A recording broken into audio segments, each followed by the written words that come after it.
Saludos, valientes aventureros, buscadores de conocimiento, exploradores de lo desconocido. Sin duda ya habrán escuchado las historias del noble Lord Theodore Thomas Blackwood, caballero explorador y naturalista, también conocido como SCP-1867. Sus hazañas son conocidas en todas partes, aunque algunos cuestionan la validez de sus historias, debido al simple hecho de que es una babosa de mar de neón y no un hombre humano.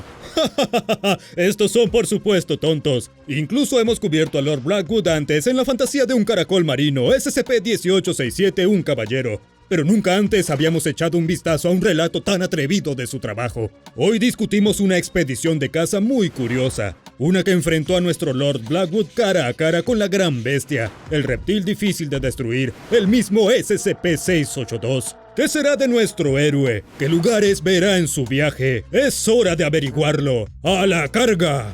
El 14 de mayo de 1883, meses después de casi perder la vida mientras escalaba el monte Everest, Lord Blackwood recibió una carta en su casa de Londres. Al abrirlo vio que era una invitación formal de un tal coronel Joseph de Infante, del ejército francés. Lo invitó a participar en una cacería de un monstruo conocido como la Tarrasca, que amenazaba la vida y la seguridad del pueblo francés. Cualquiera que fuera capaz de matar a la criatura recibiría una hermosa recompensa de 5 millones de libras por su esfuerzo. Incapaz de resistir un desafío, la oportunidad de enfrentarse a una criatura de la que nunca había oído hablar antes, o el encanto de un premio tan impresionante, Lord Blackwood aceptó la invitación. ¿Pero qué era la Tarrasca? La investigación de Lord Blackwood arrojó una descripción aterradora. Una enorme criatura escamosa con una piel que parecía imposible de perforar, que respiraba fuego y mataba a todo a su paso sin pestañear. Un enemigo digno, de hecho. Al final del día, Lord Blackwood recibió una dirección donde asistiría a una sesión informativa antes de que comenzara la cacería. El encuentro se realizó en un salón privado de la ciudad, en un exclusivo club. Había otros 3 aspirantes a cazadores allí, el señor Roosevelt de Estados Unidos, el señor Dukov de Rusia y el señor Harris de Inglaterra. El coronel saludó a los hombres y les dijo a qué se enfrentaban. Una bestia que había arrasado una ciudad francesa, desplazando a hombres, mujeres y niños, y resistiendo todos los golpes del ejército. Así que el coronel prometió reunir a expertos científicos y cazadores, porque si ellos no podían acabar con el monstruo, era probable que nadie pudiera hacerlo. El 20 de mayo el grupo llegó a Francia para comenzar la gran aventura. Cada hombre trajo su propio armamento, una combinación de armas y conocimientos especializados para la tarea en cuestión. Al día siguiente, el coronel escoltó a los hombres a la zona de cuarentena, a donde los había conducido el ataque de la bestia. Lord Blackwood estaba preocupado por la vista allí. Era una ciudad en guerra. Los soldados patrullaban las calles y se colocaron barricadas en las afueras de la ciudad. Los ciudadanos estaban siendo evacuados mientras los soldados los ayudaban, y pocos habían visto a la bestia por sí mismos. Al menos no habían tenido la mala suerte de verlo de cerca. Más allá de la barrera de la cuarentena había un infierno en la tierra. Había cuerpos tirados en las calles, edificios quemados hasta los cimientos, castillos y muros de piedra reducidos a montones de escombros. No había nada vivo a la vista, ni una persona, ni un animal de granja, ni siquiera un insecto.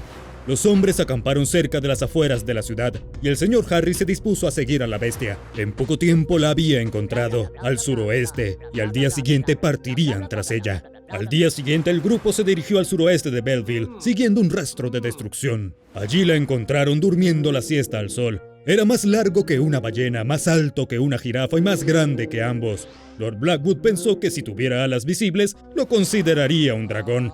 Se acercaron lentamente con cuidado de no despertar a la Tarrasca. Lord Blackwood se agazapó detrás de una cerca, apuntó su arma y disparó directamente a la cabeza. El disparo dio en el blanco y la parte superior de la cabeza del Tarrasque se desprendió con el impacto. Parecía como si la bestia, después de tanta pompa y circunstancia, estuviera muerta allí mismo. Pero lamentablemente, no era así. Cobró vida de un salto, con sangre y sesos goteando de su cráneo abierto cuando se volvió hacia los hombres y rugió. Luego cargó. Los hombres se dispersaron, disparando sus armas mientras corrían. El monstruo los estaba alcanzando cada vez más rápido hasta que el señor Dukov disparó en su herida abierta con un rifle eléctrico. Estuvo aturdida el tiempo suficiente para que los hombres subieran a sus caballos. Mientras se alejaban, el monstruo continuó persiguiéndolos, con piel y huesos nuevos creciendo sobre lo que una vez había sido un agujero en su cráneo. Lord Blackwood disparó un desestabilizador de partículas a su pierna, arrancándola. Pero mientras observaba con horror, la pierna comenzó a crecer de nuevo. El grupo de caza logró escapar con vida, aunque su confianza se vio completamente afectada. Descansaron esa noche con los soldados en la barricada. Intentaron atacar al Tarrasque nuevamente al día siguiente, pero fallaron una vez más. Los hombres se dieron cuenta de que un simple disparo, una electrocución o un incendio no serían suficientes para matar al monstruo. Simplemente sanaba demasiado rápido y su tolerancia al dolor era demasiado alta. Se dieron cuenta de que para matarlo tendrían que dejarlo inmóvil y destruir su cuerpo tan a fondo que moriría antes de que pudiera reconstruirse. Y entonces decidieron colocar una trampa. Cavaron una zanja enorme, lo suficientemente ancha y larga para el monstruo, y lo suficientemente profunda como para que no pudiera salir antes de que lo mataran. En el fondo colocaron cientos de púas de acero, las puntas recubiertas con veneno. Colocaron un puente sobre él, lo suficientemente fuerte para los hombres y los caballos, pero tan débil como para romperse bajo el peso del tarrasque, y lo cubrieron todo con hierba y hojas. Ahora solo tenían que esperar. El señor Roosevelt actuó como cebo, acercándose al monstruo a caballo y atacándolo con un disparo, luego corriendo y llevándolo de regreso a la trampa. Mientras Roosevelt corría por el puente, la criatura lo persiguió y cayó al pozo donde fue atravesado por las púas. Luego los hombres llovieron fuego del infierno. Le dispararon con balas, explosivos, queroseno en gelatina. El señor Dukov disparó una pistola de Plechbenda, que al disparar lanzó una nube de humo y fuego. Una vez que el fuego había retrocedido, todo lo que quedaba era un esqueleto. Los hombres tomaron el cráneo, carbonizado por las llamas, y planearon recuperarlo como trofeo. Todo estaba bien, o eso parecía.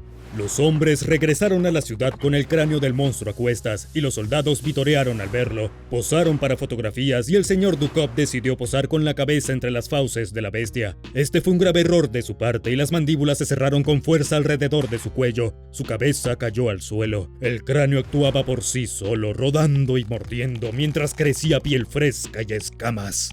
Abrió sus enormes fauces y gritó: y para aquellos que no están familiarizados con el francés, me enferman. Gritos resonaron detrás de Lord Blackwood y se giró para ver el resto del cuerpo del tarrasque, un cadáver sin cabeza cubierto con trozos de músculo fibroso y carne nueva que crecía lentamente. Atravesó el campo pisoteando, aplastando hombres y tiendas de campaña bajo sus grandes pies en su camino para recuperar su cabeza. El señor Harris corrió hacia la bóveda del banco para tomar un arma a la que anteriormente solo se había referido como su arma secreta. Lord Blackwood lo persiguió y encontró a Harris tirando de una caja grande que abrió con una sensación de desesperación.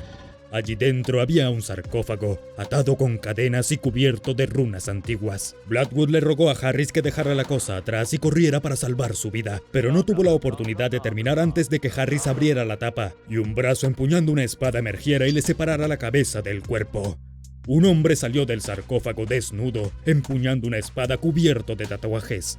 Blackwood no tenía forma de saber esto, pero el hombre no era otro que el mortal guerrero SCP-076, o Abel. El hombre misterioso atacó a Blackwood y Roosevelt, y aunque intentaron defenderse, ningún arma pareció tener efecto sobre él. Se estaba preparando para asestar un golpe final a Blackwood y matarlo de una vez por todas, cuando el tarrasque atravesó la pared del edificio con un poderoso bramido. Al ver el enorme monstruo, Abel cambió su enfoque de los dos hombres a la bestia. Y así, las dos criaturas aparentemente imposibles de matar, impulsadas por la sed de sangre y la fuerza inhumana, comenzaron a luchar. Tomó más de una hora y dejó destrucción y muerte a su paso. Abel se armó con explosivos, los montó en su pecho junto con la pistola de Plechbenda y corrió hacia el tarrasque. Sabiendo lo que vendría después, Roosevelt y Blackwood se encerraron en la bóveda del banco y rezaron para que alguien los encontrara antes de que murieran de hambre. Después de 2 días, los hombres fueron salvados por un mayor del ejército que dirigía un grupo de soldados en búsqueda de supervivientes. Fueron llevados al hospital y atendidos hasta que recuperaron la salud por el personal de allí, así como por un amigo de Blackwood llamado Henry. El mayor que los rescató les dijo que el coronel estaba muerto, al igual que otros 10,000 reclamados por la explosión masiva. Tanto el tarrasque como Abel habían desaparecido, y no había indicios de a dónde había ido ninguno de ellos. Solo quedaba la destrucción y el recuerdo de que un verdadero monstruo se había dado a conocer en suelo francés. Ahora lo único que quedaba por hacer era recuperarse, lo mejor que pudieran. Eso ciertamente tomaría un muy largo tiempo. El ejército sospechaba mucho tanto de Roosevelt como de Blackwood por haber sido los únicos supervivientes de una explosión tan grande que se había visto en toda Francia. Exigieron saber cómo habían sobrevivido los dos y qué habían visto. Durante todo ese proceso, un inglés observaba y tomaba notas, pero no decía una sola palabra. Roosevelt y Blackwood finalmente fueron liberados, pero no recibieron ni un centavo de la recompensa prometida, y se les dijo que no podían regresar a Francia por el resto de sus vidas. No debían decir ni una palabra de lo que habían visto a nadie, o habría consecuencias nefastas. En Calais, los dos sobrevivientes se despidieron y Roosevelt anunció que regresaría a Estados Unidos para seguir una carrera política. ¿Quién puede decir qué pasó con él después de eso? A su regreso a su casa en Londres, Lord Blackwood descubrió que había recibido una postal. Decía: la Fundación Real para la Seguridad, Contención y Protección de Objetos Anómalos y Fantasmagoría solicita una reunión con el fin de negociar una alianza favorable para ambas partes. Por favor, llame en cualquier momento, excepto los domingos, al número 19 Melbourne Road, Westminster, y pida hablar con el Dr. Thursday. Se solicita su discreción en este asunto. Estaba desconcertado por esta nota, sin saber qué hacer con ella. Tal vez pensó que podía ver lo que tenían que decir. Después de todo, siempre fue curioso y estaba listo para explorar nuevos territorios. Una vez que se hubiera recuperado lo suficiente, se acercaría a este extraño grupo y vería qué podría ofrecerles.